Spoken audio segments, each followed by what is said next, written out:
ဒါကတော့ဒီဘောလုံးကွင်းရဲ့အဆောင်အယောင် mascot လေးပဲဖြစ်ပါတယ်တကယ်လို့ဒါဟာဘောလုံးကွင်းမှာပွဲကြည့်တာခင်ဗျားတို့အတွက်ပထမဆုံးအကြိမ်ဆိုရင်တော့သတိထားရမှာပဲဖြစ်ပါတယ်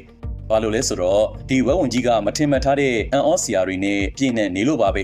ပွဲကြည့်နေရင်စိတ်လှုပ်ရှားပြီးချွေးတွေပြန်နေသလား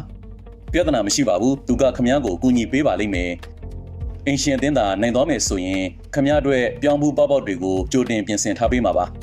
ဒါပေမဲ့ခမ ्या ကဧည့်သည်အသင်းရဲ့ဂျာစီကိုဝတ်ထားမိမယ်ဆိုရင်တော့သတိထားပြီတော့သူကခမ ्या အတွက်ထူးထူးခြားခြားလက်ဆောင်တစ်ခုပြင်ထားပေးမှာမို့လို့ပါ